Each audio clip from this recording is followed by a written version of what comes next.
Good evening, everyone.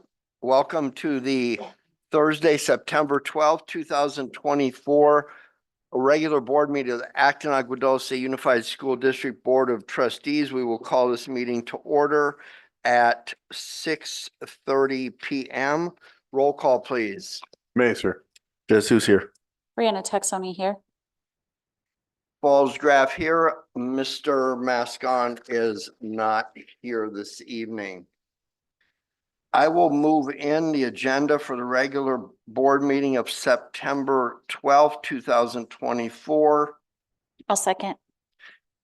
Is it as it stands? It is as it stands. Thank you. Call the question. Mesa. Jesus Brianna Texoni, aye. Falls Graph 40401. Is there any public participation at the meeting thus far? Not at this time. Thank you. Thank you. I'm going to move that we adjourn to closed session where we may discuss one or more of the following: conference with labor negotiators, public employee discussion, discipline, dismissal, release, conference with legal counsel, and or student matters. I'll second. I will call for question that we adjourn to closed session at 6:32 p.m. Mesa. Jesus Brianna Texoni, aye. Falls Graph, aye.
Evening, everyone. We have returned from closed session and welcome to the open session of the September 12th meeting of the Acton Agua Dulce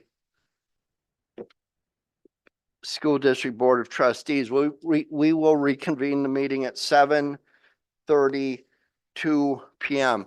Caesar, would you lead us in the flag salute, please? Please rise. Right hand over your heart. Ready, begin.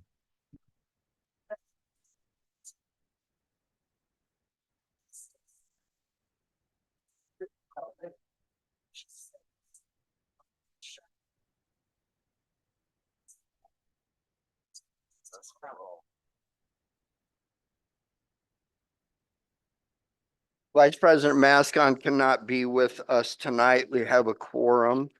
I'll read the facilities or the facility statement, civility statement. When communicating district policy, we will communicate clearly and concisely with respect for others' time. We will listen objectively, carefully, considering the opinions of others. We will understand the counterproductive, disruptive, demeaning, and intimidating behaviors. We will understand and respect district policies and procedures, and we will respect the district's rich history and the efforts of others who have served in the past. And if you didn't know this, this is actually my behavioral guide. We have nothing to report. No action was taken in closed session. So let's move on to public comments, recognition and reports. Do we have public comments this evening? Yes, one public comment card has been pulled.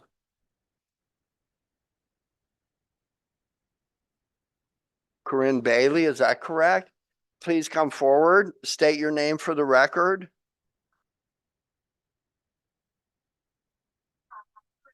And I'm here tonight to just do a huge shout out to the football program.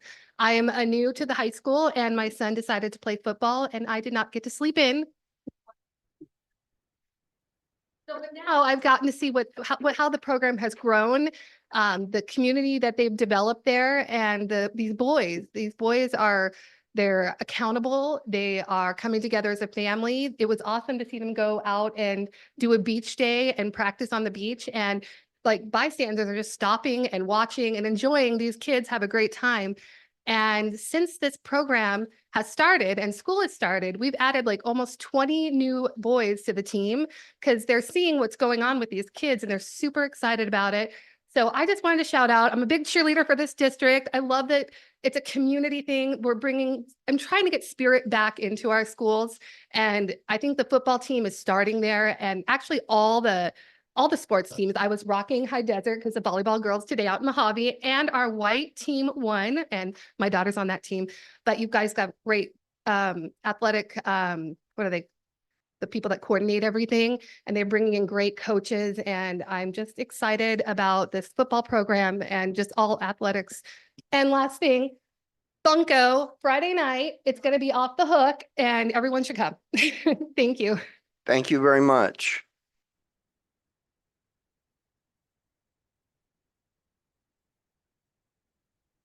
Go.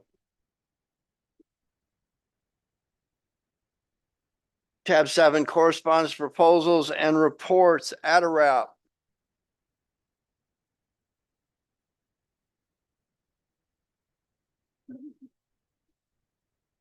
CSEA rep. Wow. It's gonna be a good night. I've been informed that due to some grading mishap last year, we still have our student rep from last year. No. Okay.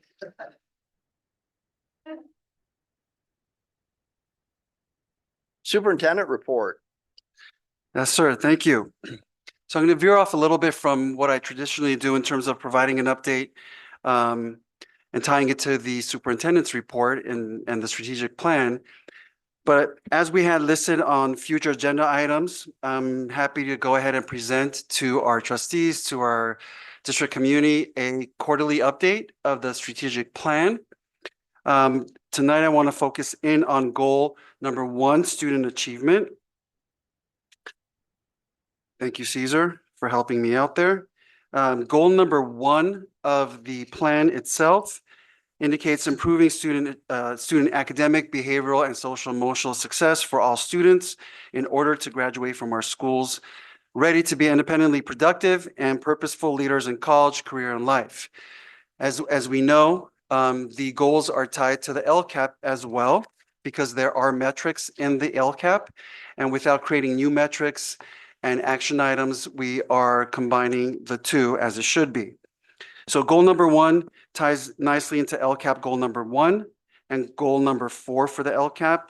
Goal 1, district will provide a high-quality education system for all students, focusing on high academic rigor with multi-tiered systems of support. And goal 4, ensuring that secondary students are on track for graduation from high school, are college and career ready, and students experiencing academic progress and success in broad course of study, keeping the graduation rate at 95% or higher. All right, so action items pertaining to goal number 1 that fall within the updated strategic plan that I'm going to cover tonight starts with 1.1. Item number 13, develop and enhance virtual learning support programs. And item 1.117, early intervention and remediation resources and programs. This is tied to the LCAP goal number 4, UC CSU eligibility A through G rate at 50%. And that could be found in the LCAP. So speaking of the previous goal that I just talked about, enhancing virtual learning, we had a wonderful presentation by our Director of Academic Educational Services, Dr. Chamberlain, at a previous board meeting, as well as our incomparable Miss Alexa Lepp for the Acellus Virtual Academy. So based on what we heard and got adopted and approved, Acellus provides lessons that are structured. Each course includes lessons with comprehensive resources for our students, which includes video lectures, as well as one-on-one experiences, which enhances the personal learning. Next slide, please. So there's the parent-guardian interface, which really enhances the experience for both student and parent/guardian. In terms of monitoring the goal, keeping track of the goals that are being set, and making sure that the students on track, maintaining a steady pace, and really kind of lends itself to the ownership of learning. The next slide is the high school course catalog for 9th through 12th. So as you can see on the slides itself, and those who are on Zoom with us this evening, a myriad of courses that are offered, including CT pathways as well as fine arts, something that we're looking forward to, which enhances the previous platform for virtual learning. This, of course, has a myriad of other offerings from career technical, business management, HVAC, medical terminology, plumbing, accounting, and then enhancing our goals for our arts education with fine arts, music appreciation, AP music theory, AP drawing, and collaborative theater, just to mention a few. Next slide, please. So we're going back to early intervention and remediation resources and programs, tying to goal number 1.1. We're looking at personalized learning for grades K through 8, reading and mathematics. We had a robust menu for our teaching staff to go through in August with the Welcome Back PD, and iReady Math was one of them. And this provides personalized instruction. Teachers could create personalized learning curriculum by adding lessons based on the needs of the specific students and adjusting the lessons for academic success while assessing what type of progress is being made by individual students. And this goal ties in nicely with our LCAP goal of math for all students to reach 37.15% in the green category of the California dashboard. Next goal that I'd like to cover is professional development. I touched upon it a little bit. 1.2, 7 PD for educators, offer professional development opportunities for our staff, foster a culture of collaborative data analysis, encouraging teachers to share insights and strategies based on assessment results. So with that, our goal is tied to the LCAP goal 1.1 through 1.19, supporting student achievement, where implementation of PD is successful in our district, and we hope to continue these efforts. So some examples of professional development that we've had just a month ago and the previous year. For classified employees, they attended the Q conference, ARIES training, NCI training. For certificated employees, attending AVID Summer Institute, CTA Good Teaching Conference, AXA Spring Q, PBIS National Conference, Restorative Practices, LACO's 504 training, as well as suspension expulsion workshops by the CWAS Department of LACO. So we continue to provide professional development in order to meet and exceed our LCAP goals and our strategic plan goal for 1.1. Next slide, just a visual of the Welcome Back August 8th and 9th PD with a myriad of offerings for our classified and certificated staff. And this doesn't go without any input from our teaching staff, from leadership teams of each respective school site, making sure that our staff needs are being met with current professional development needs and making sure that they're very specific and tailored to the academic school year. Next slide, please. Goal 1.3. Section 4 of the strategic plan addresses enhancing career technical education, CTE labs and programs. So investing in modern CTE labs equipped with up-to-date technology and equipment relevant to current industry standards. This is also tied to our LCAP. Once again, just to remind everyone that we're tying our strategic goal to our LCAP goals for consistency and uniformity. So tied to LCAP goal 4, students completing at least one career technical CTE course at 35%. Next slide. I don't want to steal the thunder of our fantastic counseling team who is going to be presenting tonight, but through their efforts of alignment with our strategic plan and the LCAP plan, they are looking to go ahead and enhance all of the services to fully support their students at Vasquez High School. And just one of the key components of their presentation is the CTE pathways and the heightening of CTE pathways to offer a myriad of opportunities for our students who are looking to go ahead and explore different types of careers, from agriculture, business and finance.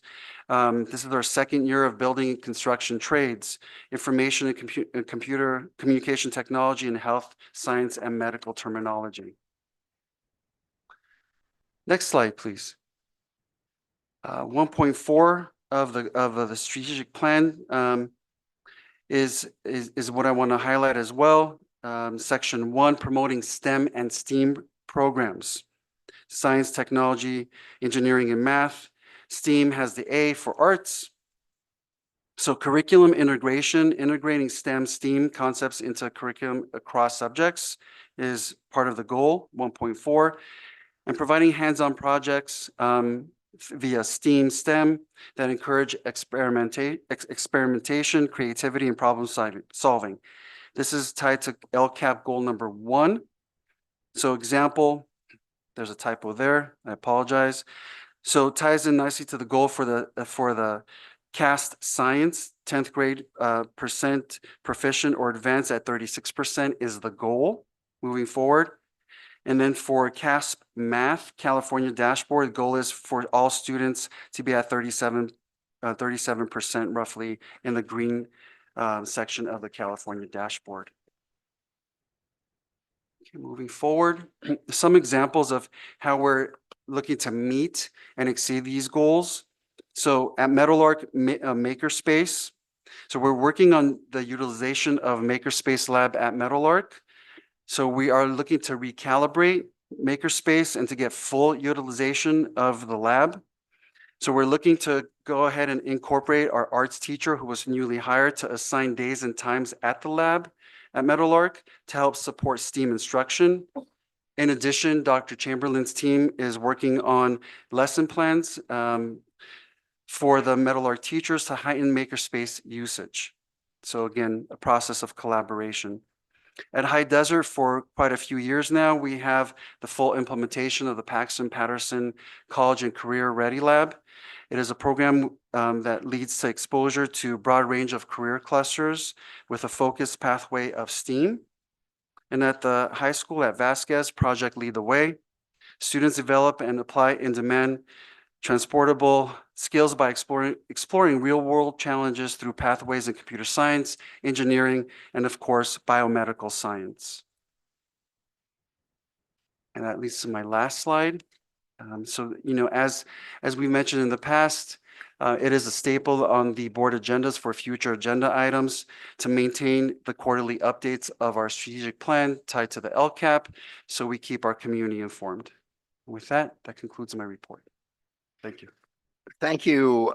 It will be our pleasure to hear from the Facilities and Finance Subcommittee. Subcommittee update. The Facilities Finance Subcommittee, which consists of Kai Nguyen, Ernesto Mora, Bill Mays, and Lester Mascone, met last week to receive a presentation on 2024-25 budget, our existing facilities usage agreement, and establish an agenda for the next subcommittee meeting. Kai delivered a very detailed explanation of our 24-25 school year budget, which included an easily digested summary of anyone who wasn't familiar with how to read the financial statement. We're extremely fortunate to have such a talented and experienced administrator as a steward to our finances. Kai provided a perfect level of detail so anyone that was interested could understand it. In addition to our 24-25 budget, we also reviewed our reserves in the mix between restricted and unrestricted. Finally, reviewed additional revenue opportunities outside of ADA 1, of which you'll hear tonight about performing a study on our developer fees. Finally, reviewed additional revenue. Ernesto gave us a detailed update on all of our facilities, use agreements currently in place, and the process for applying for that agreement. Again, every time we sit with our staff, we're impressed with their knowledge and experience in their fields, the level of detail and obvious passion they have for working humbly. Our next meeting will be reviewing critical maintenance needs. We have a lot of aging infrastructures that need to be maintained. The goal is to understand what is required over what period of time, and if we have the opportunity, have the appropriate funds in our current facility budgets to cover it. Before we can consider any improvements or other capital projects, these things must be handled first. Thank you, Kai and Ernesto, for taking care of all this stuff first. That's it for me. Thank you, Bill, and thank you, Vice President Mascon, for serving on the subcommittee. These subcommittees are 2 board members, so they don't take action, but they do a lot of the legwork and provide an avenue. If you really want to know something that you couldn't learn about in the parking lot gossip, this is the way to do it. It will be my pleasure to announce that the Education Subcommittee will launch very soon at the superintendent's direction. We will have Board Clerk Taxoni serving as the chair, and Dr. DeJesus will be the second liaison. So you'll see similar meetings. The Finance and Facilities Subcommittee exists to understand the facilities, to make sure that they're safe for the kids, and to make sure there's money for the next group whose job it is to fill it. And then finally, later on in the year, you'll have the Policy and Management Subcommittee come forward. So thank you everyone for your hard work. I very much enjoy knowing that there is an avenue for people out in the public, the people that actually vote for us, to understand the details of what we do. There's nothing worse than coming on this board and not understanding what the money is and what the finances are and how the teachers and staff and facilities are funded. If you come in here without that level of knowledge, the learning curve is very steep, and it comes at the expense of our students. So we've covered that again. Thank you for your service, and I'm looking forward to see how you two take this to the next level. Thank you. F, submissions. Yes, thank you.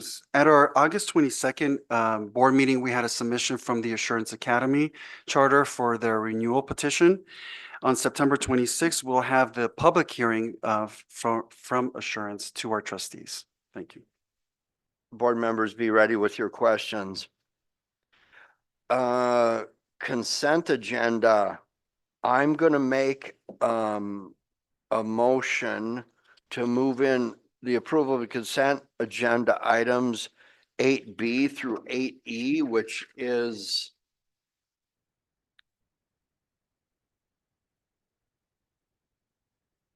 the minutes of the board meeting of August 22nd, the warrant register, a listing of purchase orders, and the approval of CABE project to inspire not to exceed 6050. Do I have a second? Does anybody I'll want to second. pull anything? Discussion? Call to question? Mays, D'Souza. Brianna Texoni, I. Falls graph I, the consent agenda carries. I will move in the personnel action report.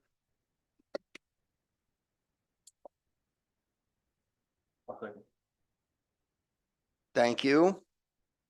Is there any discussion? Call to question, including abstentions. Mays, D'Souza. I proudly abstain. Proudly. Mhm. That's a new one. Falls graph I. Personnel action report carries. Can I just make a comment If you need of why, to. why I abstained? Okay. I have a family member that's on there and I do not feel right about voting to or against just because of the possible conflict of interest. So it doesn't have to do with anybody else except for that. That's it. That's all I Who have to else say. is on there? I don't even look at it, sorry. He hires people. He's responsible for the outcome. All righty then. Let's see here. We're at 10, Education and Pupil Services, A. 2024, 2025, AAD USD Counselor Presentation, College and Career Readiness Programs. This is not an action item. This is a informational celebratory item. Are there cupcakes? Better, our counselors are here from Vasquez. Once a counselor, always a counselor. I take great pride in seeing our counselors on our campuses, even greater pride with this presentation. They're here tonight to present their mission vision for Vasquez for the 24-25 school year and beyond, including their action plan for the school year and some exciting developments.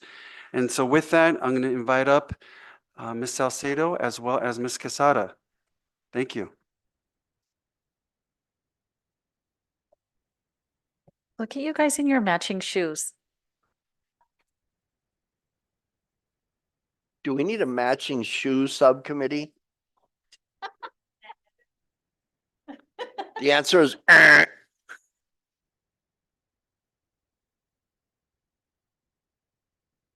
These people work for you, right, Rena?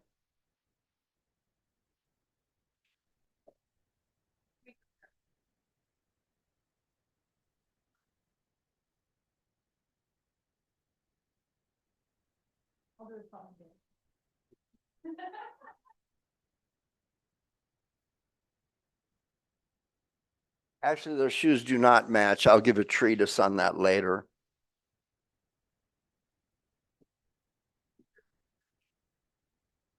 There we go.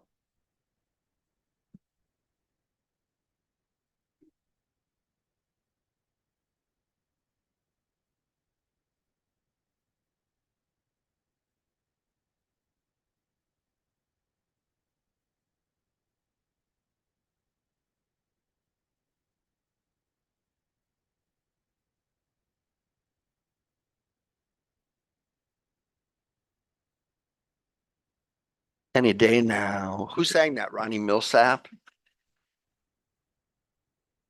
It was.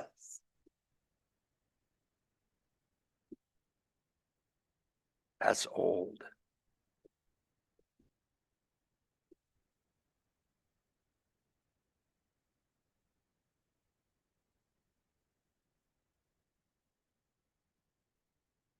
I remember when my eyes were better, so I could actually see what was up there and develop new gossip from the email chain, but I can't see. Is there anything up there that?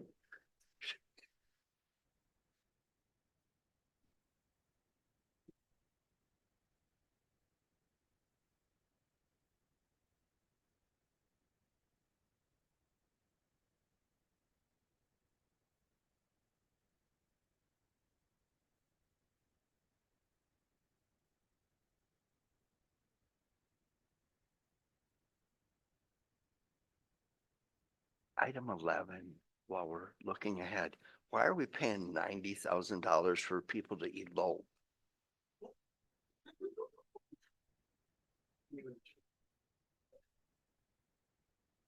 They didn't have that when I needed it.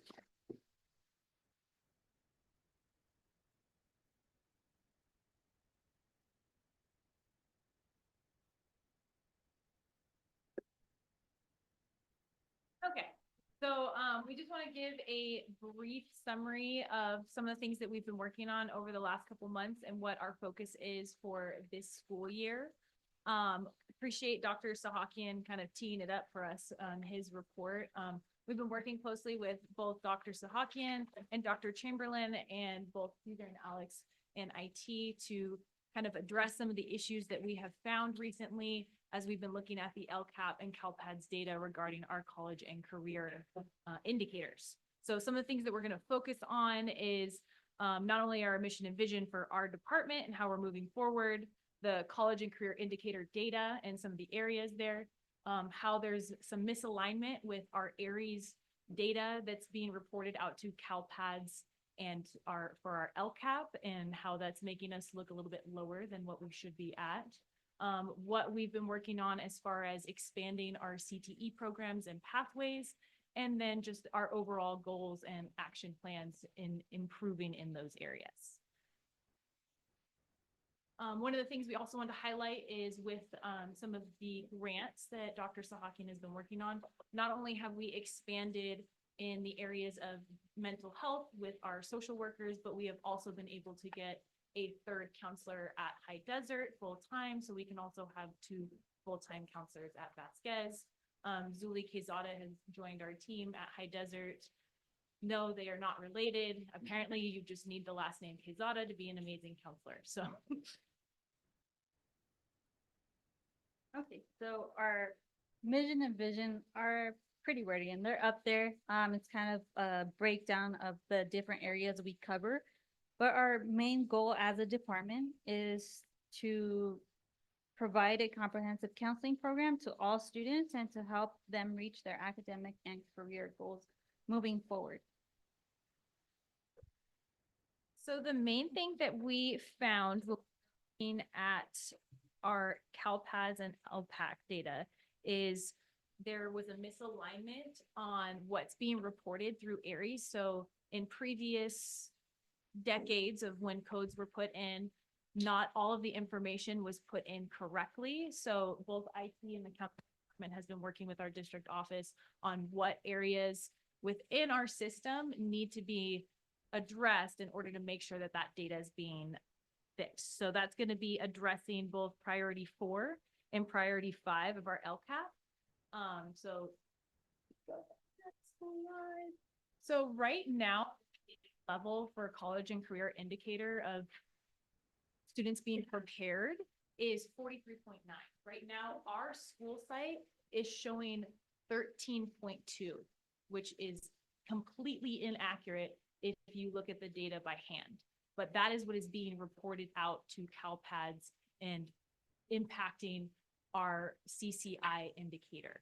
So that's one of the things that we're looking to address. And as he mentioned earlier, looking at going to the ARIES training, so how we can on the back end fix that information. So that way we can be highlighting our district and our school and what our students are accomplishing in the classroom and also within our career pathways accurately. So the measures of the college and career readiness indicator are the SBAC assessment. So the students need to receive at least a level 3. The advanced placement scores. So students need to reach a score of 3 or higher. the IB exams, college credit courses, the state seal of biliteracy, UC and CSU A through G requirements. So graduates need to meet at least one of these criteria in order to be classified as prepared. For the measures of career readiness, students must meet one at least of the criteria to be classified as prepared. It's either a leadership or military service, career technical education pathway, a registered pre-apprenticeship, or a non-registered pre-apprenticeship, state and federal job programs, and transition classroom and work. So specifically in the area of AP Classroom, we have been adding AP classes continuously each year. Some of the ones that have been added in the most recent years and moving forward is AP Microeconomics, AP Biology, AP Pre-Calculus, AP Human Geography, AP Psychology, and one course of AP Computer Science. In the future, we're looking to add the second one as well. So every opportunity that we can to give students access to not only career pathways, but rigorous coursework that they can also earn college credit for. We have been expanding that, and the district's been very supportive of that. So if you look at comparable school sizes, we have quite a lot for our size. So with the current curriculum we offer, we were able to build what looks like a couple of different pathways. Some of them are already more established in what we consider popularity among students in our community, especially the culinary arts program. We would like to formally establish our pathways and align them to the state codes reported to CalPAD so that our students can meet the career pathways and the CCI. So we're looking to establish a biomedical pathway with the PLTW courses, a construction pathway with the career connections courses we just established last year, culinary arts pathway, which is also articulated with the community college, the computer science pathway, which would be with the PLTW courses, design and media arts combining digital design and yearbook or journalism, engineering from the PLTW courses, performing arts combining intro to VAPA and collaborative theater, and production and managerial arts combining video production and broadcast journalism. And as Dr. Sahakian mentioned earlier, we actually have additional pathways that we can add along with the approval of our ACELAS program. So some of those are our agricultural and natural resources pathway, business and finance, an expansion to different specific areas in the build construction trades, information and communication technologies, and health and science medical technology. One of the things that we've also been working on that we are planning to roll out this year is a specific CTE pathway guide. I think that was the one that kind of got a sneak peek in the other attachment. Just to kind of quickly walk through it, but this would be something that students and parents can access on both our website, and we can give out during registration as well.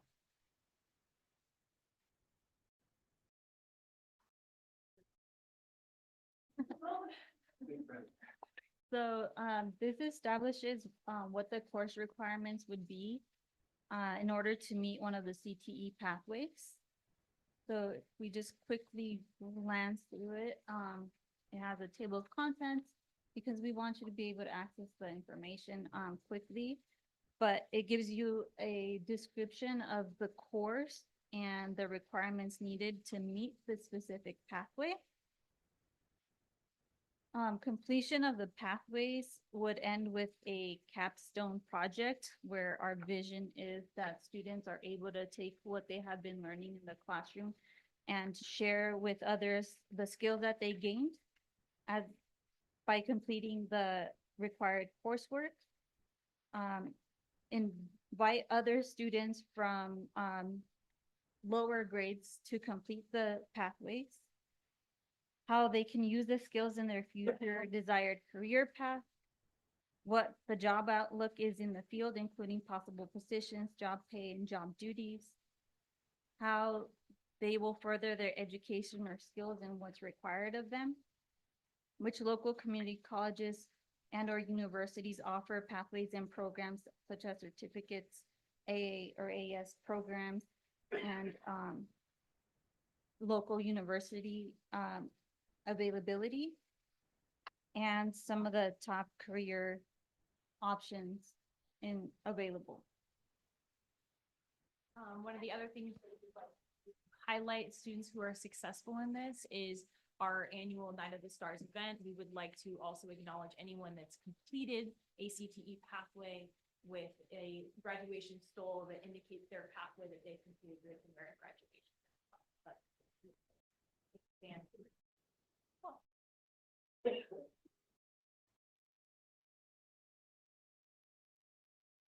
Okay, so just in summary, some of the ways that we're going to be moving forward on all of these goals is our Aries training that we're looking at going to correct some of the misinformation or lack of syncing on our data through CalPads.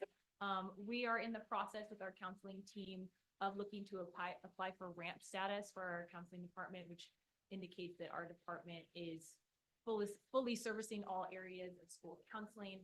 Specifically, our goal within that for our data tracking is directly related to college and career planning, expanding our CTE program, and continuing our communication out with both the district as a whole and the larger community on what the available options are and resources, and then continuing to make sure that our UC Doorways is updated annually and accurate.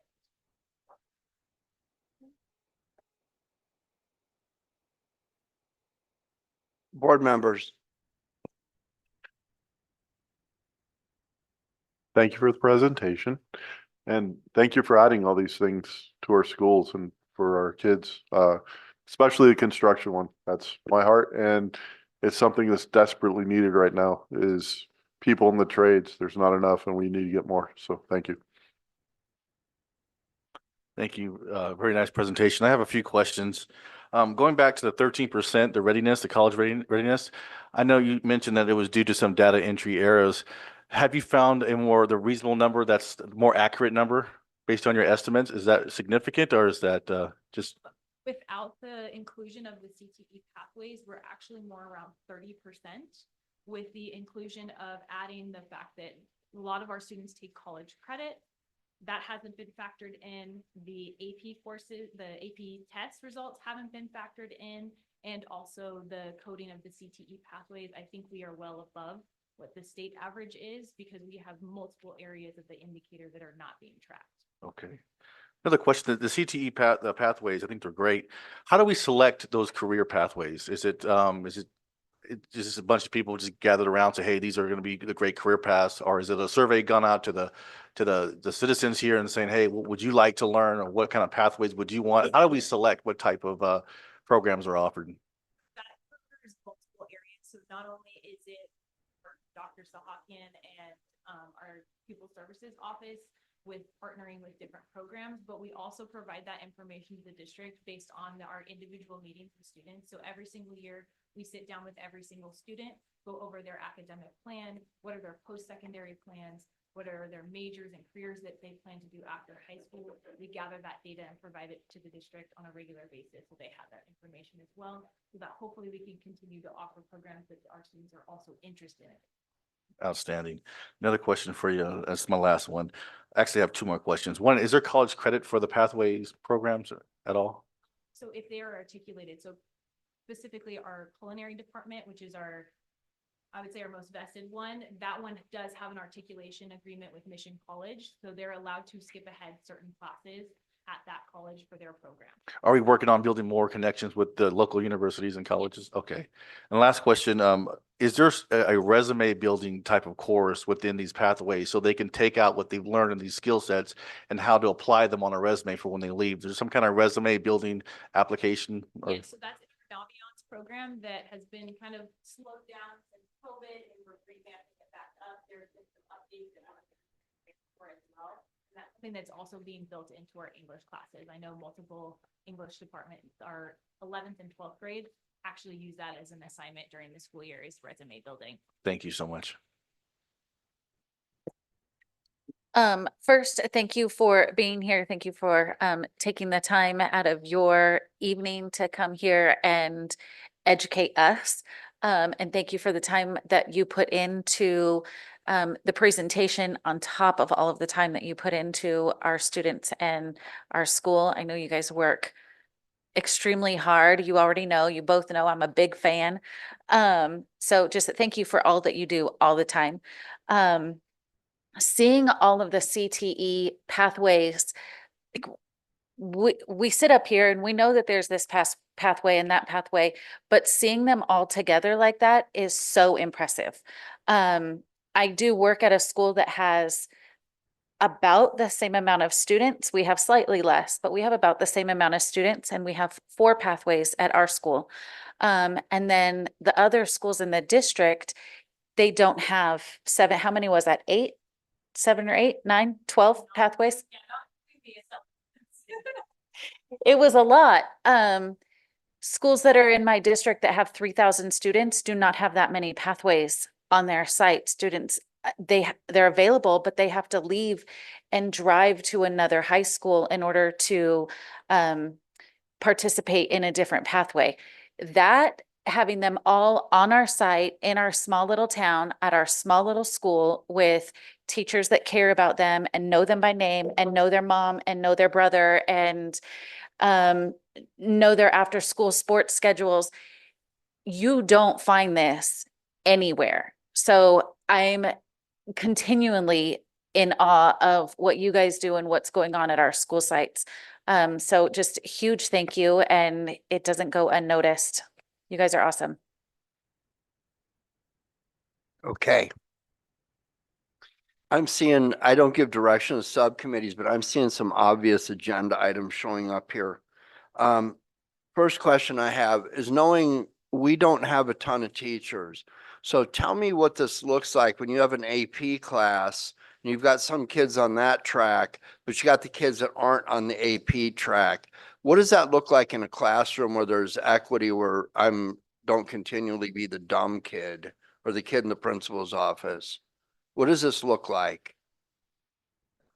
I will say our district has been very creative in the sense that when we add new electives, we're very mindful of the type of electives that we're adding. So we're making sure that they're hitting that area of CTE, or even double dipping in the sense that it's an AP class, but it also is not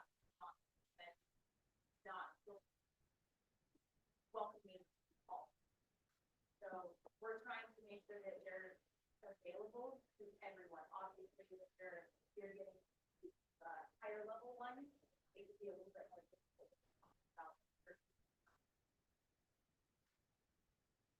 The PLCW classes are accessible to all types of project based. They're very hands-on. They're very deep at a level that even if you're struggling in math, there's support built within it versus your AP pre-calculus, your AP bio. So there's that balance. Every time that we add something as far as an AP class, we're also adding a more hands-on elective that can hit all of those areas together. So there's ultimately, because down on the west side, what I saw is, you're running around the cocktail parties and talking about how your kid is AP this and AP that, while the socioeconomically challenged kids never get that opportunity. So when there was this talk about blending classes, where it's kind of like, we're going to cover a wide range of material in a way that's equitable, that people don't feel like it's coming at their expense. People started throwing a fit when they started including these classes and make them like, you've got an educator that can deal with the kid that gets it and give the one that doesn't get it yet a pathway to that. How does that look in a classroom? I would say like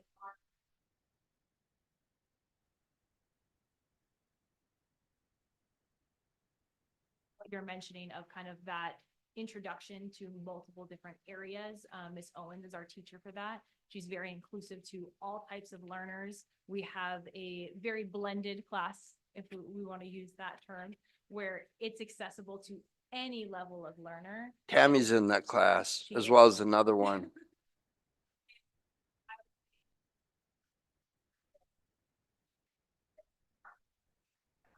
Still have access to computer science. They still have access to the engineering classes because they're at a they're not doing calculus yet, but we're scaffolding that information. So they're learning it from a hands-on approach and then building on those skills.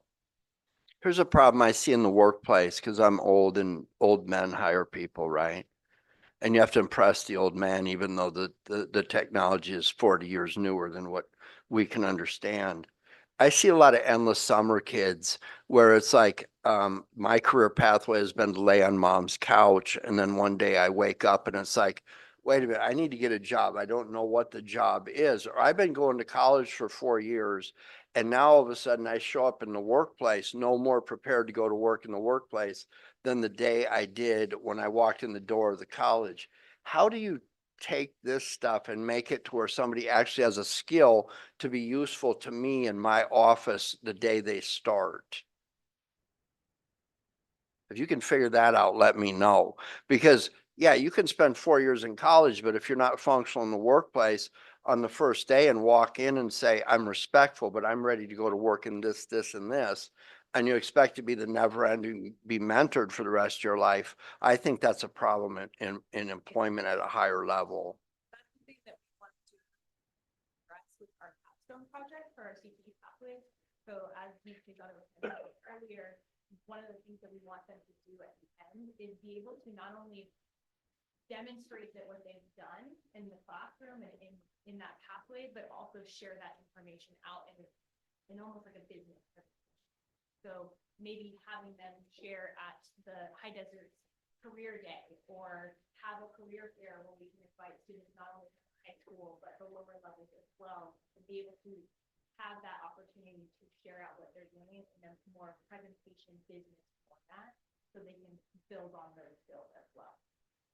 Okay, so if it were me and I had anything to do with this, I would be using the subcommittee and the meetings that they have. I would be using the education subcommittee, especially when it came to what's going on at Vasquez.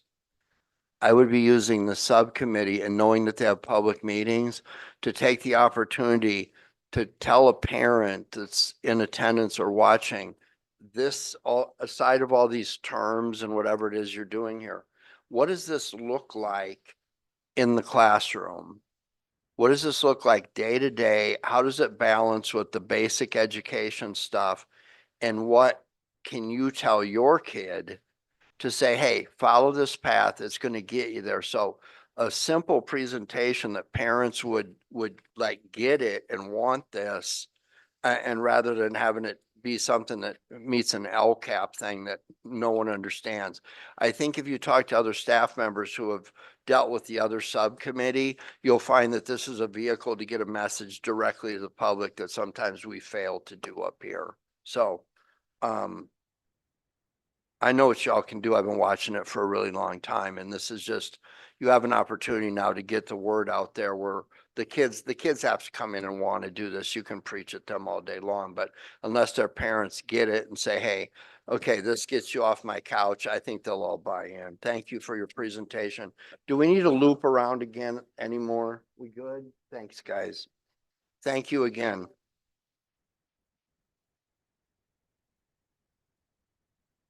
Business Services Addendum, ELOP School Year Contract 2024-2025, 20 seats in the amount of $90,092. I'll move that in.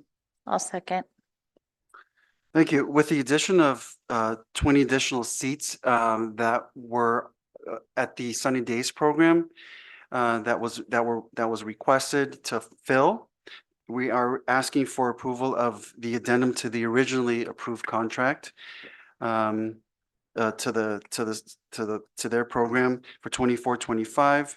That 20 seats, it tacks on about 90,000 approximately from the Expanded Learning Opportunities Program categorical funding. Mr. Nguyen, there's anything you'd like to add?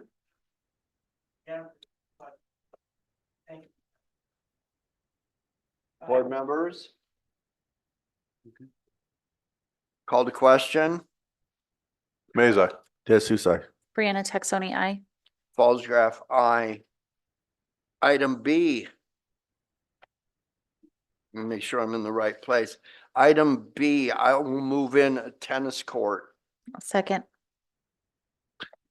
Thank you. I know Mr. Nguyen was actually working very closely for quite a few weeks with our Vasquez Athletic Director and making sure that liability and coverage was intact and working with our insurance carrier regarding an agreement. And I'll turn it over to Mr. Nguyen to go ahead and talk about some of the stipulating points there.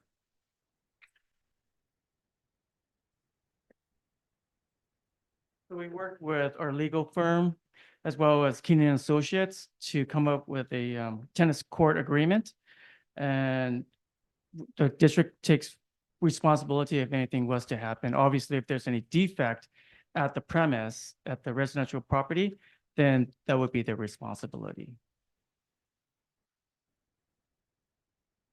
Board members? Okay, so I will say this. This was a planned phase of the VHS project, the improvement project. And it was going to be somewhere in the area of the running track and the sports field and stuff, but the funding was not there. So there are DSA approved. I hate that word DSA because it stops us from everything. People do things that are good for the community and then it comes back to haunt you financially later. But short of having a tennis court on the grounds, you kind of look for the support of the community. And then sometimes these agreements become kind of like, did this get bid out? Are there piggyback agreements we can use with another district? Are there busing issues or whatever? So I will assure you there was a great deal of questions coming from me about equity and how this contract was chosen and how it was awarded.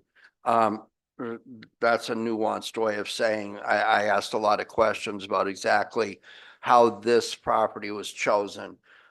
Short of that, anyone else have anything? No?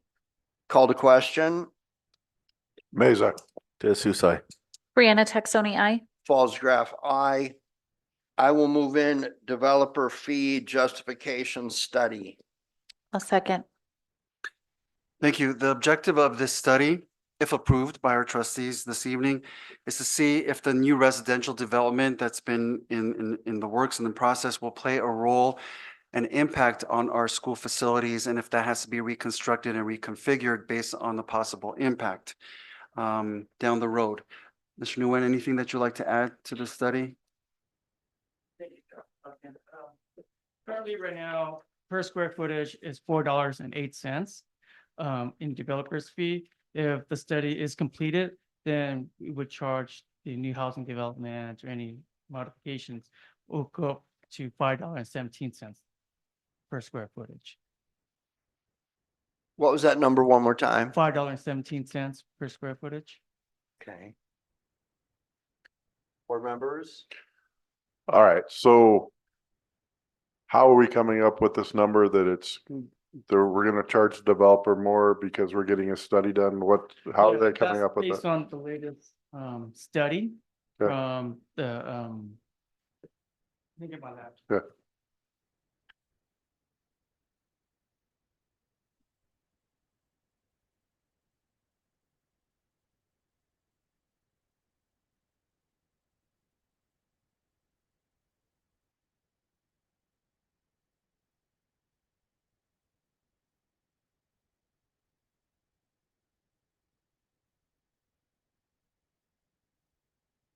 You made him get the computer out now. Here we go. There we go. So that's based on the conversation I had with Jack Schrader and associate. And they were mentioning that as the new fee amount. Okay, but the county should automatically implement this new fee amount based on what's going on. Basically, once a developer decides to build, that fee is determined by the county Mhm. or a building department, and that's what's implemented. So we're gonna pay somebody to, I'm not sure why we're paying them, since this should be something that the county or the building department should be taking care of. Um, That's a very good question. And don't have an answer for that, Chief. No, fine. I can come back. Yeah, no, I just want to make sure that we're Yeah. not paying for something that should be automatically implemented by by Okay. BOE or by the county. Okay. Yeah, we can get back. We can Okay. deal with this if you, Cool, thank you. thank you. Anyone else? Okay. Has the developer, to anyone's knowledge, come forward to the district and started talking about where they fit in or what this looks like? No, not recently. I would say I had a meeting with them virtually. In terms of our representatives and their representatives, maybe two predecessors ago, of our Assistant Superintendent of Business Services Office. And since that time, there hasn't been any updates that's been provided to us formally. Bill, what if I were to ask you and Lester to encourage these people to come in and do a presentation at one of your subcommittee meetings to kind of show us what this place looks like and just Yeah. not anything about what they can do for the school? And I certainly don't want to advertise, I don't want to be their model home presentation, but I would like to see somebody start to have a conversation with these people. Okay, we can do that. Is it not true that our ADA, if we have a gain, that we don't get the funding for it until next year? Can you repeat that again? Our So, average day so we have attendance? 100 kids show up this year. Do Mhm. we immediately get the money for them or do we get that next year? We get the money based on our average daily attendance will be for this year. So if I had 100 new kids show up, when does the funding, when's the first day I see the funding? Like if I work this week, I'll get paid next week. So say, for example, if 100 students comes in, our average daily attendance is 90%. That would be 90 students, that would be average daily attendance. And I would have to calculate the LCFF calculator, which is the local control funding formula. And then I would complete the P1, which is due December 31st. And then I will complete the P2 and they will give us the funding for that. So you would get the money at the end of the year. Throughout the school year, yes. And then Okay, if so there's your first any- opportunity, I'm not asking trick questions. Mhm. I'm trying to figure out how we put food in the refrigerator for the first 6 months till the county tells us, because all of a sudden they've got 100 new kids in the class. When does the funding come in, or are you expected to take your reserve to get through till the money actually starts coming back to you? Well, we have a fund balance. Okay. And the local control funding formula comes in, the revenue comes in from month to month. Sometime, Perfect. Okay, so I would hate to find out, I would love to find out that the 400 kids that we need to be fiscally self-sufficient, that would make the conversations back there a lot easier. That we don't have to front that forward. So here's some questions you may or may not know the answer to. It's obvious Bill and I, through our lines of business, there's something called the Quimby Act or the Rec and Parks Tax Fund. So every square foot of a development or a redo requires that they put some amount, around $5 and something, into ensure that there are recreation and opportunities and trees and things like that. Is our fee in addition to that? I don't have an answer for that. You might want to know that, because sometimes we can price ourselves out of the market. Especially, I would like to know the answer to Bill's question, because if it's something that we negotiate, that's a slippery slope for me. Like if I own a tile company and I sell you the tile, maybe I can vote for a lower. I've never heard of it. Okay, so I think the board would need to know that. We're gonna have an opportunity to vote on this I would I don't know that the developer, given the treatment that they've had by the community, there are people out there that are still thinking that we can stop this or something. We're over here harping for students. We're over here giving presentations, and I'm begging to have people say to the people that might move in out there, hey, we're this, our score is this, we got all this cool stuff. You really want to be here. You want that house. You want to come to our school. So all of this is coming together. Subcommittees are working hard on this kind of thing to message this. We need to amp this up 10 degrees from where we've been in the future. Or in the past, I would love to hear what this developer is, that they're at least cognizant that there's a school here that that their people might be interested in when they're selling homes. I don't want to sell homes for them, and I'm not giving you guys direction, but I mean, this is definitely a subcommittee meeting. If y'all figure out how to do that. By the way, staff runs the subcommittee agenda, not the board. Cool. Do we want to loop again? Anything else, Bill? I'm interested in what you're thinking here. Good. Anybody else? No. We'll call this the question. Again, this is for the fee to pay for a developer study, an update to see if our current fee structure is appropriate. Call the question. Mays, aye. Jesus, aye. Brianna Texoni, aye. Falls Graph, aye. Please make sure that the developer, the person doing the fee study, Mhm. kind of gets a grasp on, what's going on up there and what our concern is.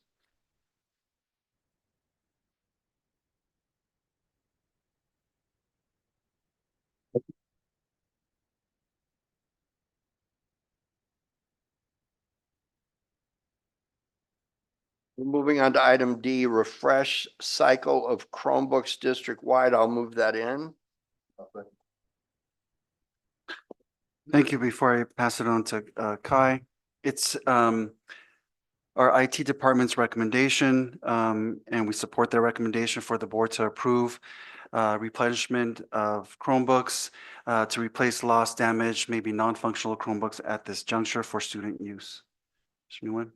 Yeah, we'll be purchasing approximately 150 Chromebooks and will be divided evenly to the 3 school site, give and take a few Chromebooks here and there. Board? I know I've heard this is a big issue because there's not enough in the classrooms, teachers, is that true? So that's great that we're doing that. The other thing I've heard is, why don't we check them out to each individual student on a yearly basis? I don't know if that's something that's feasible or not.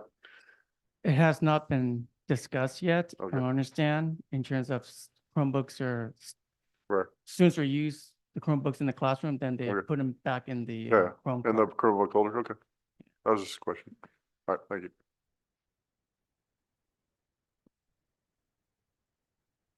All right, call the question. Mays, aye. Jesus, aye. Brianna Texoni, aye. Falls Graph, aye.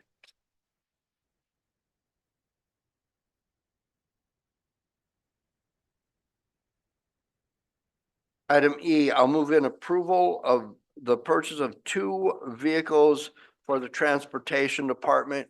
Feel free to be thorough in this discussion, staff. I'll Do I have a second. Thank you. Thank you. Before I turn it over to Business Services, who oversees transportation, maintenance, operation, transportation. Transportation Department, is consistently doing informal, formal assessments of their fleets by approved mechanics, receiving reports of what's functional, what's not functional, what is the short-term, long-term prognosis of our vehicles, be it the buses, large or small. We're taking a look at the possibility to go ahead and just gap fill the need of vehicles for transportation, specifically 2 vans that will help support the transportation of our special education students and along with other uses. And hence you'll see in the part of the attachment, you'll find several quotes of different types of vehicles, be it vans, for consideration. Okay. Thank you, Dr. Salkian. Dr. Salkian nailed it perfectly. Hopefully, we're able to get some hybrid vans if we can. That would be more economical for the district as well. Board members. Feel free. So the capacity of these vans, it says 3 rows, they are what? 3 rows, we can no more than 9 students or 10 students in the Okay. van. Anything more than that, then we'll have to get a Class B driver's license. Right. And like you said, these are just quotes, but some of them are local, some of them are far away, so there's transport fees on the far away ones, or these are just kind of general outlines of Yeah. it's gonna be about this much. Correct. It's Okay. just an estimate. All right, that's it for me. You got anything else? It looks like the budget source is, special education. Will these ever be used for anything outside of special education? Well, we can use it for other events. So in event, for example, I'm just throwing some ideas out here where, for example, if our bus breaks down and we have our tennis team, say 6 students that needs to be transported to a tennis match somewhere a little bit far, we would obviously try to use a district van to transport our students to the athletic events. So it's going to be in addition to that. We want to have the flexibility to transport other means, other students or other activities. And as well as if teachers were on, or if our staff were going on a travel conference, it would be more economical if they carpool together as well. But again, special education will be the primary focus. And how do you determine who is able to drive the van? As long as they have a Class C driver's license, they have to sign up for that. So I would have to talk to Keenan and Associates to get a form so that way they can sign that they're And responsible. DMV reports and all that? Yes. Yeah, oh yeah, definitely. Yeah. I'm excited about this. I'm done. You good? Yeah. Yeah, we're being very nuanced here, you can tell. We've been skirting around association issues here. The funding source, it was, has there been any grant funding or anything considered in this? Well, we are looking at grants, but that would be for electrical buses, and that's going to take some time. It's not So gonna- this isn't use it or lose it funding that came with COVID and all that kind of thing? Or, okay, so, have you looked at any piggyback contracts where you can get the same price that Long Beach Unified gets from someone? Yeah, we can definitely look into that. I mean, obviously, we'll get competitive pricing. We'll get 2 or 3 quotes from dealerships. And I don't want to give the attorneys a ton of work here, but I think, Bill, the Finance and Facilities Subcommittee might have the briefest discussion about some of the transportation policies, especially when it comes to the sports, because I think we're operating on a hope and a prayer when we're carpooling. I know where I work, for me to drive the car in the city, I have to have minimum 300, 100. I know scouting programs and stuff have certain criteria when it comes to people. And so there's a ton of liability in this. So let's at least be up on the upper end where we're not just going like this when it comes to our kids being driven around, especially when these vans come into play. So I know this is something new. I will say this, I don't like knowing that our sped kids are on the bus for 2 hours to and from. I don't like that. Students first sometimes, okay? Anything else? Bill? And we did touch on the transportation in the last subcommittee meeting, and it is gonna be a part of one of the agendas to go over all that stuff. That's perfect. And Okay, remember, good. those meetings are public. You can see it. There's honest, simple language discussion, and that's the intent of it, okay? They're meant to build confidence in staff, not to undermine it. Anything else? Other districts, sorry, did you have? No, go ahead. Other districts in our area have vans that classified and certificated staff are able to drive. If we're looking for language, then we don't need to Mhm. like branch out anything crazy. We have districts next door that already have programs like Mhm. this happening, and it works for them. So Yeah, we can reach out to other districts. My understanding is this part of this and a main focus of this is to get kids off of a hot bus for 2 hours a day that are some of the most fragile people in our community. So let's keep on that focus. And if the debate team gets to go to the tournament on Saturday using the same van, let's just make sure the people who are driving it know how to take care of it. And I don't know if you guys got checkout procedures and because nobody seems to know who put the dent in the vehicle, Since I did that again, anybody else? One last call. Good. Call the question. Mazer. Just Susai. Brianna Texoni, aye. Falls-Graf, I, you have your two vans. Thank you. Thank you. F, always my favorite. 2023-24 unaudited actuals financial report. I will move that in. I'll second. Thank you. Mr. Mays mentioned this earlier with the subcommittee report. There was a preview of the unaudited actuals for 23-24. And we have a presentation this evening, which is an action item.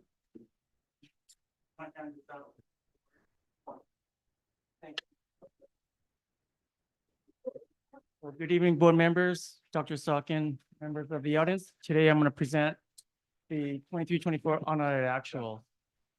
Is there one for Lester? So why do we do an unaudited actual? It's because that it tells us how much revenue the district actually received and how much the district has actually spent. This is one of the more important presentations as compared to the first interim, second interim, or the adopted budget. These are some of the financial components. When we built the budget, it was first, the cost of living adjustment was 8.13. However, the governor Newsom increased the COLA to 8.22. Our lottery funds unrestricted per average daily attendance is $170. Restricted lottery is $67. We also get mandated block grant for K through 8, $37.78, and then mandated block grant for 9 through 12 is technically $73. Our average daily attendance to enrollment ratio is 92%. This is our enrollment and our average daily attendance. As you can see in 23-24, our enrollment was at 1,021 and our average daily attendance is 938. This gives you a history of what our actuals was really at from 2015-16 all the way through 23-24. And then we were projecting that our enrollment is going to be at 1,010. Obviously, that is not correct. However, I'm going to update that at first interim. It's going to be, as of today, our enrollment is 1,041, which is a nice enrollment increase from 1,021 from last year and what we projected, right? And this is what we projected for the outer years as well, projected conservatively and not very optimistically. We always want to do that. Go ahead, put the next slide for me, Cesar. Thank you. And this is our actual revenue that came in. We got a little bit more funding in LCFF, $171,000. We received less revenues because a lot of the one-time funds are gone. And also our state revenues came in. That is because of the art music program, as well as our service on behalf. It kind of washes out. I'll explain that a little bit more at the expenditure section. Then we get local revenue. Our local revenue came in $1,024,000. That is because of the charter schools or oversight fees that we charge the charter schools. So that helped the district out significantly. And this is just to show you that during COVID, the district received, or all school district in the state of California, received quite a bit of funding based on average daily attendance. We received ESSER 1, ESSER 2, ESSER 3. In that sense, we received about $2 million, but those are one-time fund. We're no longer going to receive those one-time funds. Just as an FYI. Go ahead to the next one, please. So if you look at this pie chart here for our revenues, the bulk of the revenue is from local control funding formula. And because of our oversight fees for the charter school, 23% is local revenue. Other state revenues is 10%, and federal revenue is 7%. If anyone has any questions, I'm more than happy to answer during the presentation. Feel free to stop me and I'll answer your questions. Anyone? Okay.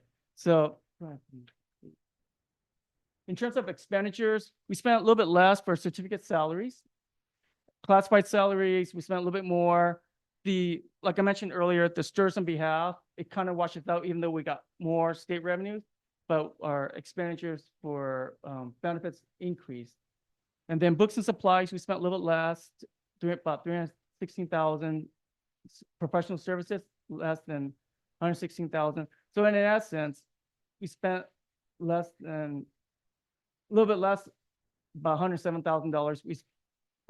We thought that we were going to expend about $22 million, but we ended up spending about $21.9 million. Right.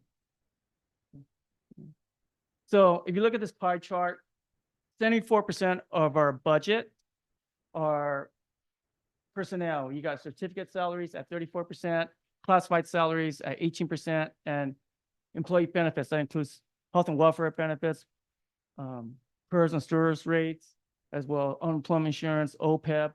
That's 74%. And then 26 cents on the dollar goes to books and supplies, professional services, and capital outlay. Right. So just to we are average compared to other school districts. Other school districts, their expenditures for personnel is at 80%, 82%. Other districts are at 70%. So we're average. All right. So we also have to do contribution and transfer to our routine restricted maintenance, which is required, as well as special education.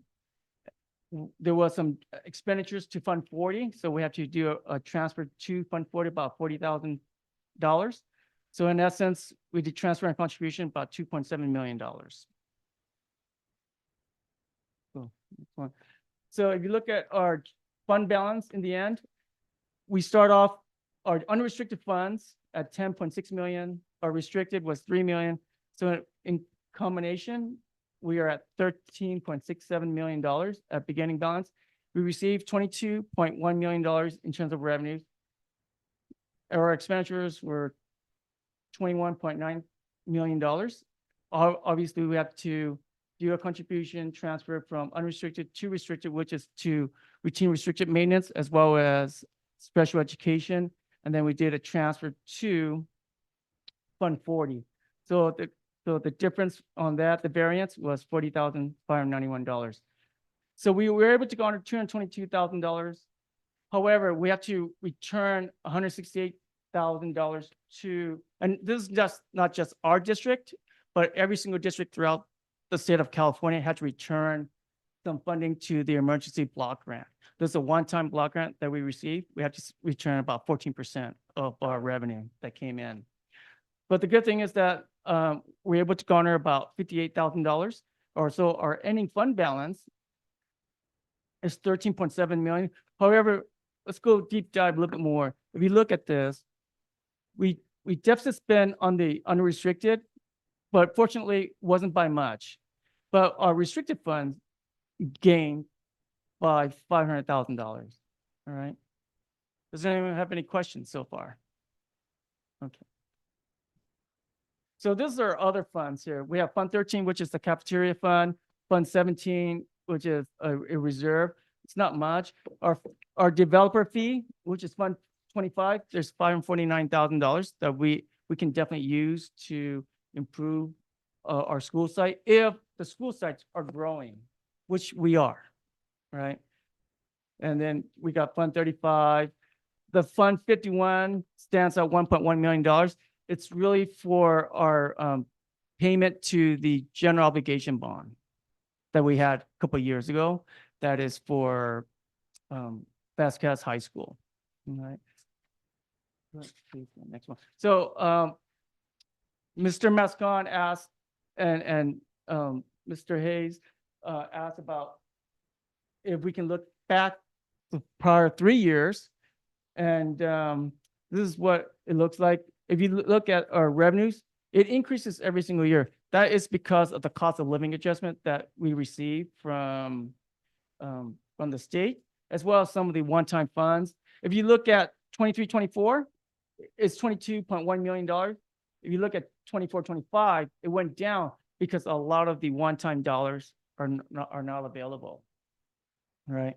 And then we're projecting that we're going to deficit spend by $246,000.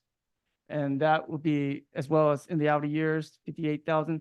The reason why we're going to be projecting deficit spending is because we're only going to get a 1.07 COLA, cost of living adjustments, what the governor's proposing.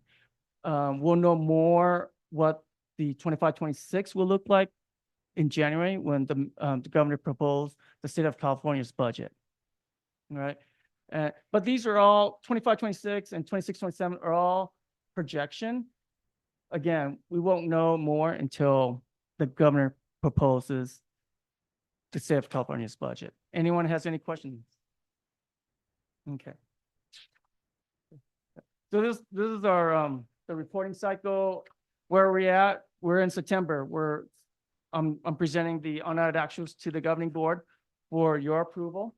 And then I will present the first interim to the governing board in December. The first interim is just a subset of the adopted budget, basically, where I'll let you know where we stand in terms of our revenues as well as our expenditures.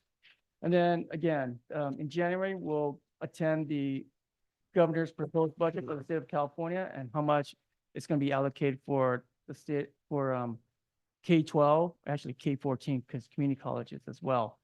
And then based on the information from the governor's proposed budget, we will build the second interim, then the May revision. So the proposed budget will get revised, adjusted by the May revision. And even the May revision will not be completed until the enacted budget, which is when the governor approves it, will be in June.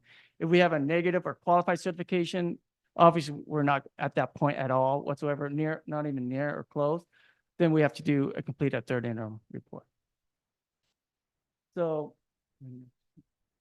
things to monitor here, even though we have a positive certification and we have, thanks to Dr. Sakin, we have the mental health service grant and we have one-time funding from the Learning Recovery Emergency Block Grant as well as the Arts Block Grant.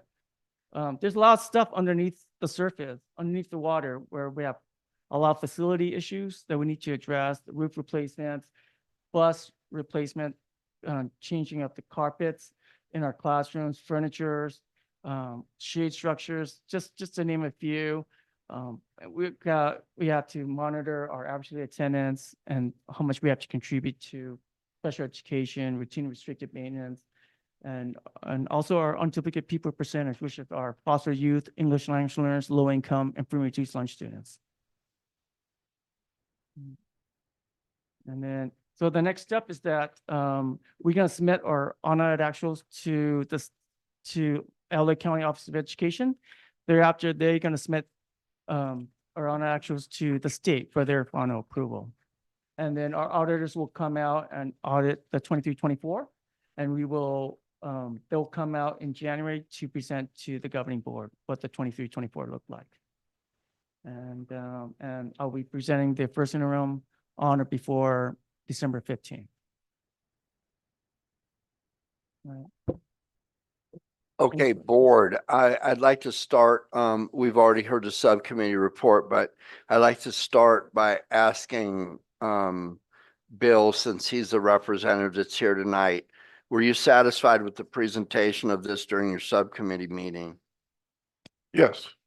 And there's the one thing that was questioned and he changed that for tonight's meeting, which was 3 years back. Yes. Perfect. So that said, let's start with you, Bill. Any other questions? Appreciate you. Thank you. That's it. Okay, let's go back to slide 3. It's the ADA chart.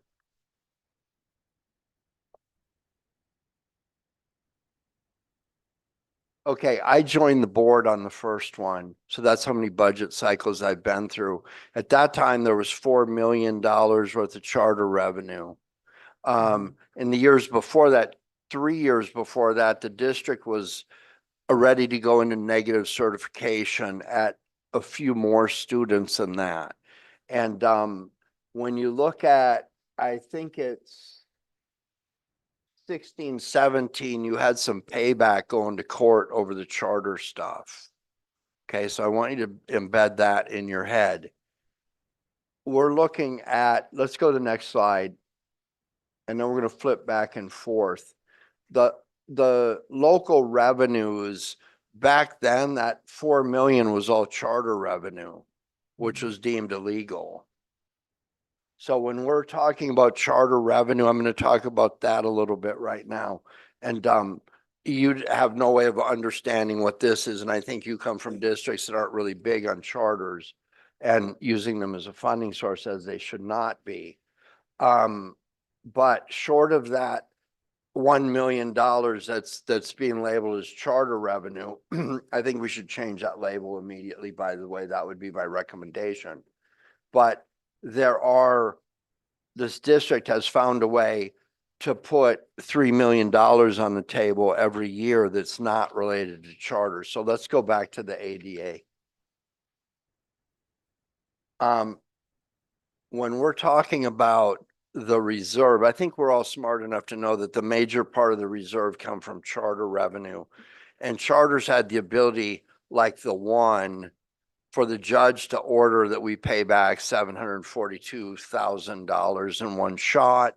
Any of the other charters based on that action could have used that precedent to come back to this district and say, you owe us this amount of money. If I would have been on one of those boards, I would have done exactly that.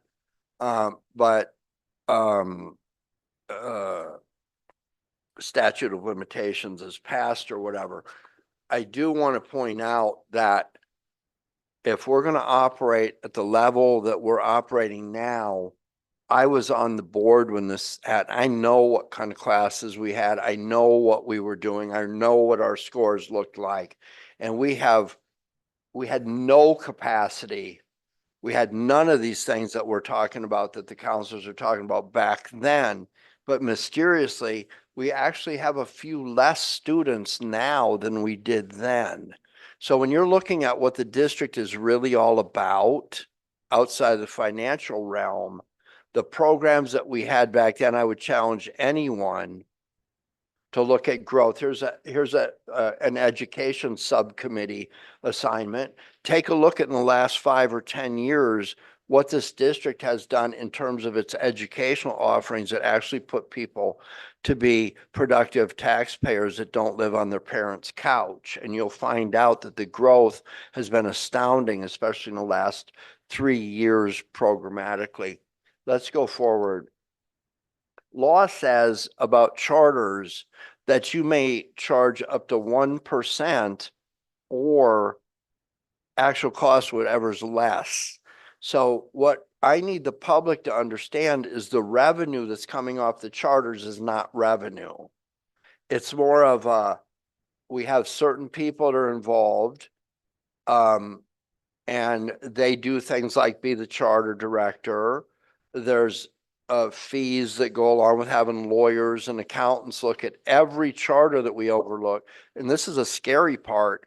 We are the LACO for every charter we oversee. So LACO has a fourth floor full of charter people. We have one person and a team of accountants and attorneys that have to make sure that these people are doing what they're supposed to do. One special education case, the wrong one out of any of these charters, is disastrous to our own budget because there's no way to recover it. And when the charters come in soon, you're going to see the old charter can, because I think I could probably teach a college class in this, at least the LA Times thought I could. But it is my job to make sure, please do not classify that as revenue because it is not revenue. It's not available for our kids to use. It's not available for our staff to use. It is a dollar for dollar change out. And if it's not a dollar for dollar change out, then we are breaking the law. So we've been through a couple of financial people and most of them understand that. Please make sure that you understand that and classify that properly. If I hear, are we off the leash of having to report what we're doing every year? Are we through the 3 years? We were the state auditor picked out 3 districts in the whole state to look at charter things, and we were one of them. That's a message. And then mysteriously, there was a point where our financial director, the person that stood in your spot, and the superintendent cannot talk to us about what they testified to the grand jury about the district's policies, the charter policies. That was a very dark period. At least I thought so. Let's go to the sped stuff.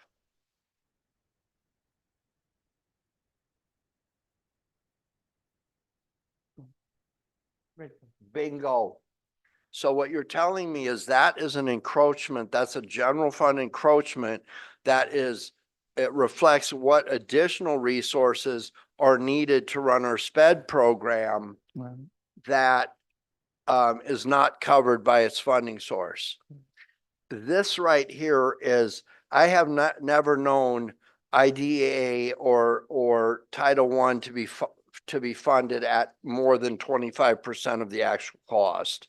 So there's this fantasy that I'm going to give you money, and if you're smart, you won't use that money on salaries and things. You'll use it programmatically. So you develop some efficiency on down the road where suddenly there is no cost other than what they give you, which is funded at 25%, admittedly. What scares me about this is I've heard of regional eligibility. Like someone will say, well, autism is typically, or ADHD, it typically occurs in 14% of the kids regionally. So what I want you to do, the special education director might come in and kind of nuance conversation, the staff, to say, you know, guys, when you start seeing 15%, let's stop identifying, which is grossly illegal. So when you see those numbers, that kind of says nobody funds this. What concerns me about this the most is I know that every kid who gets on a bus and goes somewhere else is costing $60,000 a year. So sometimes I'm driving in to work and I see a AADUSD bus somewhere over there around Newhall Avenue. That tells me that one of our kids, and I have the lowest functioning child in the district, and I have for a really long time, but yet she's mainstreamed into at least 2 classes at Vasquez. Now, she doesn't have the medical needs. She's been in the hospital 9 of the last 12 days. So she does have some medical issues.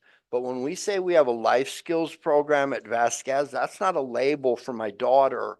That is a reality that says, short of having a medical condition, you spending 2 and 3 hours a day on a bus being driven over there or over there and back just because it meets some federal convenience, I would really take a look at the effectiveness of that life skills class at Vasquez, because that amount right there, $1.4 million, causes special education hate and creates a bias against kids who are the most fragile people in our community. So I become very, very lit up when I start wondering, when we write our IEPs, does the team understand that this right here, that's how much, what percentage of that is our budget? 8? About, yeah, close to 8%, if not a little bit more. And nobody's offering you any more from anywhere else. This is, we have to Yeah. meet our I maintenance. left my daughter here for a reason. And I would make sure that other parents who have similar children, that when you walk in that classroom, if there's something to show them rather than, I won't get into that any further. But that is a lot of money. And it creates a difficult situation where someone is looking at, okay, next thing I want to talk to you about is the reserve. Show us the reserve. Remember when we were talking about 2-3 years ago about having a 70% reserve? And everyone was like,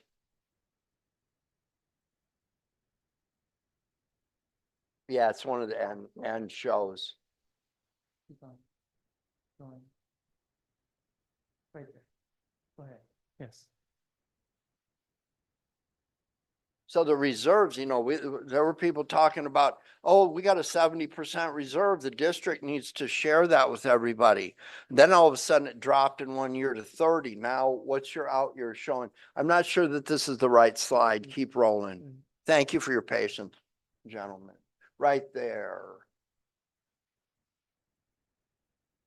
So how did we go from having a $10 million reserve or a $5-6 million reserve to being in the out years showing us at a deficit spending of $250,000, which is 5 times the amount of the special education encroachment on the general fund right now? See, we've been floating the district on the reserve because we don't have the number of kids we need to fund the district at the level of capacity and programming we do now, that we have now. So how many board members would vote for a reduction in the quality of our educational offerings right now? I'm not seeing everybody jumping down over that. Let's cut off the college stuff. Let's cut off the trade stuff. But the bottom line is we've been spending that to build program capacity. And I'm not sorry we did. But if the end game for that is to start cutting programs so we just have reading and math in the end and we go back to that game, that's the game that was being played when I got on this board, and it was out of necessity. So we need more kids. We need to send the message out that we have great programs, because we do. And those numbers go up and we maintain stuff. But to depend on a reserve and try and burn it up with costs that benefit the individual is not the way to go. And you're looking at the numbers.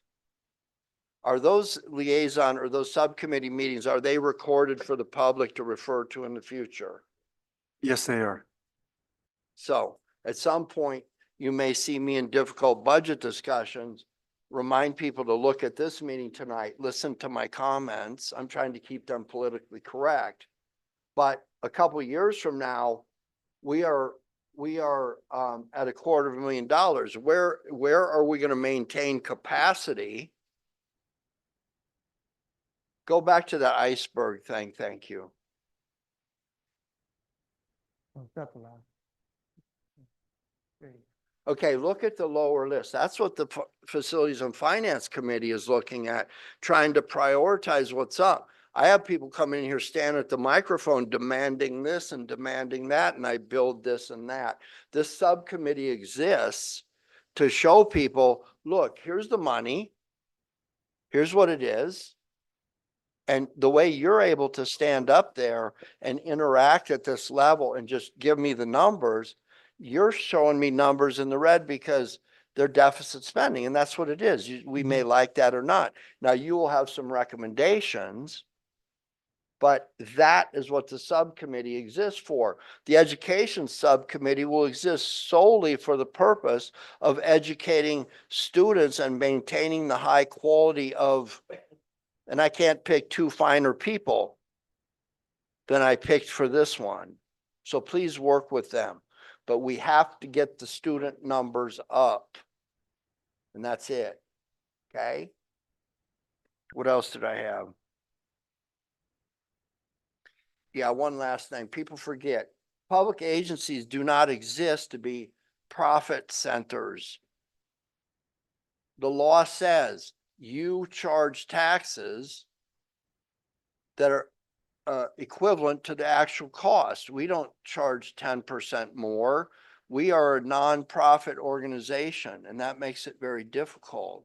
So for you to have the job that you have, and be able to look at these numbers and just call it what it is, I have never, until the subcommittee existed, seen that level of information there. Because obviously we have to navigate through a financial situation and decide which one of those are most important based on what our students need. Okay? So I've said a lot. Anybody else? You want to loop around again? Yeah, I've watched this float on for a long time, and knowing what that is, I could never be so proud of this district as I am right now in all my time up here. So thank you. Thank you very much. That said, call to question. Maysai. Tessusai. Brianna Texoni, I. Fallsgraph, aye.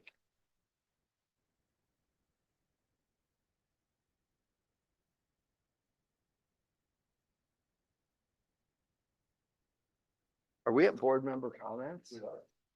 Bill, take it away. All right. Thank you again, sir, for your presentation and being part of our subcommittee. We do appreciate you guys. I also want to give a shout out to our flag football team as I left the game today to come here. Their first game, they beat Compton 33-0, and the second game was 56-0, I believe. So they did a great job. And not this weekend, but the next weekend is the homecoming game. So if everybody can come out for that, that'd be great. And thank you two for always being here and, you know, being the troopers that you are. Thank you. And you too. Thank everybody for coming and thank you for the great presentations. I do have some board member comments today. Usually I'm brief, but I got a few concerns I'm going to address. First of all, shout out to the girls volleyball from High Desert. I went to the game today in Mojave. They played well. They won. Both teams won. So I'm happy for that. I did have a chance to go to the High Desert open house. It was awesome. Great presentation. I like the anchored theme. And this is where I got some different concerns as I moseyed around the campus and inside the different classrooms and stuff like that. My first concern is, and I know when we get out of the deficit, this is something that the district, maybe keeping their radar. The desks look like they're from 1980. I don't know at what point do we invest in our infrastructure if we're talking about getting more kids from all over to join our schools. I think I want our schools to have a little bit more updated infrastructure when the time is right. Obviously, we're not going to do it when we're in a deficit, but when the time is right, I would like to see some changes in that. And also, the smart board was outstanding. I love seeing that new smart board in action. Kind of wondering why it wasn't put on the wall. I'm thinking of all the earthquakes that we had recently. I don't know if that was just a cost saving mechanism or why it wasn't mounted on the wall, but kind of wanted to see it a little bit more secured rather than on that little wheeled framework. The basketball courts were kind of horrendous though. I know we just paved the parking lots, but the basketball courts have big cracks in them. Big sizable cracks. So I'm not sure when we're going to get around to that, but the students play and run on that all day long. I don't want somebody to, fall and their ankles twisted or worse, broken leg. And then now we're liable for having all these concrete cracks in the thing. So eventually, hopefully we'll be able to get to that. Last but not least was my biggest concern. I know my colleagues here have highlighted the importance of the transportation component. I was going to address this in my board comments about the transportation for our students that are going to games. I know now that we're carpooling, and I understand that that's a fast solution to the problem, but it's also a dangerous one. There's a lot of people who are not vetted, and we don't know how people will drive. And I don't trust my kids with any other parents unless I know them. So I think that's something that we do have to look into as a district. I understand that we just got these vans and they're for a specific purpose, but I hope that alleviates some of the other vehicles for some transportation to and from these games. I would like to see all our kids get there safely and not be dependent on other people's driving. So maybe coming from a law enforcement, I see a lot of horrible things. I just have a more of a cynical approach to things. So if we can look into that, I'd appreciate it. With that being said, I thank everybody for joining us tonight. Appreciate it.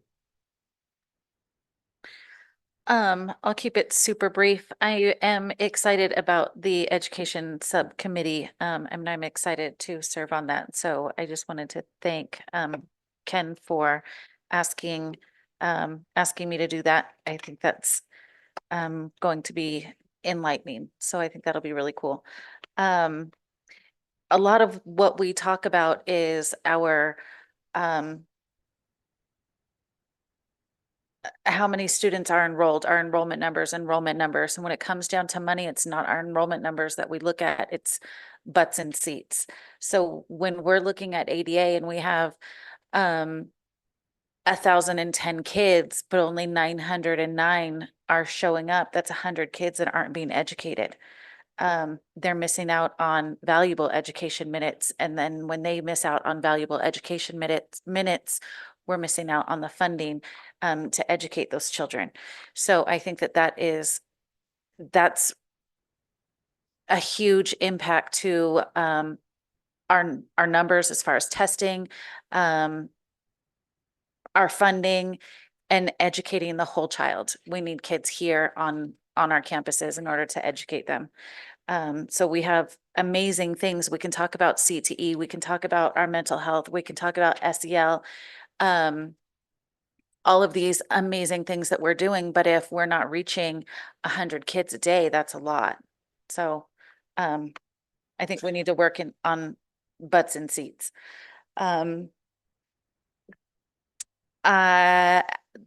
I think the last football game was after our last, or the first football game was after our last board meeting. So I do just want to comment on that. I want to thank the football staff for allowing me to be a part of it. I had a great time. It was a great turnout, so many fans. The kids are just working hard. You can see it. So I just wanted to say thank you for letting me be a part of your football culture and the Vasquez student body as a whole. I absolutely love it. So thank you. And I'm really hoping to get out to some more games. I'm seeing the flag football. I'm seeing so cool. I don't get off work until after their games are over, and it's such a bummer. But I'm hoping to get out to at least one game. So kids doing awesome things, staff doing awesome things. I love it. So thanks for letting me be a part of it.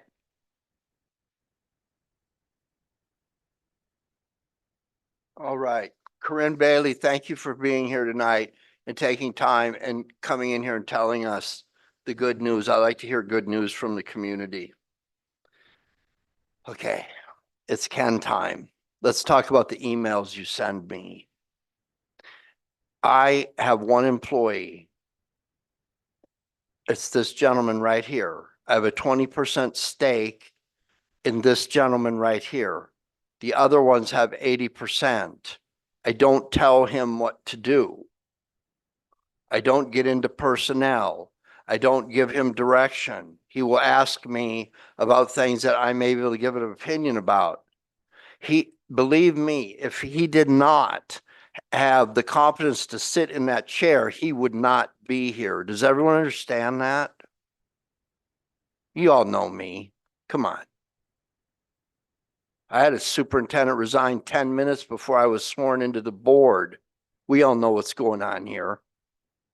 At the end of the day, when you send me an email that goes over the head of your teacher, your principal, your vice principal, your assistant superintendent, and your superintendent, and you think I'm going to respond to you, are you kidding me? It shows complete disrespect to everyone, starting with the person that you should go to as an employee and say, hey, you know what?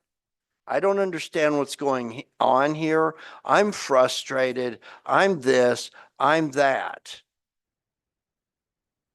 But if I catch him stooping down to the levels of making sure that everything is okay in the classroom, I start questioning the quality of the team that he has put together. Then I start becoming concerned about my own child. That takes us into the danger zone with Ken. How can I sit here tonight and say the things I have said about my years of experience here and giving you specific examples and trusting all these people down here to work with you guys? You have a way to input. But don't send me emails thinking that I'm suddenly going to crack the whip on the superintendent and your life's going to be what you want it to be. Make your life what you want it to be. So if you have any questions about that, I don't speak for the board, but if you wonder why I don't answer you, don't run out there. He doesn't care. I don't care about my team being undermined. I certainly don't care about that at all. I'll end my comments by saying this. I am very happy that I have board members who are willing to use their expertise, which is significant apropos to these different subcommittees, and open up the world to have difficult conversations as well as celebrations about what our district is all about, taking the gossip and control out of the parking lot. Congratulations, people. You're the best. And with that, we will look at the calendar. Is there anybody that's not available for the September 26th or the October 10th meeting? We're all good? Thank you. We'll have a quorum. Future agenda items. Superintendent, can you tell us what that is? Yes, so we did place the CVRA process, the California Voting Rights Act process there to continue. There's been dialogue here at the board. The first public meeting will be on October 10th, board meeting. And then following up with a second public meeting on October 24th. And we will have the participation of our legal counsel as well. Thank you. And that'll be Ron. Yes, Mr. Ron Winkart. Thank you. Correct.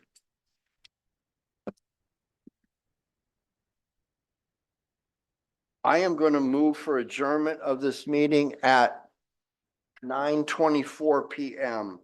All second. Call to question. Mays, Susan. Brianna Texoni, aye. Falls Graph, aye. Thank you, gentlemen, and Ms. Taxoni.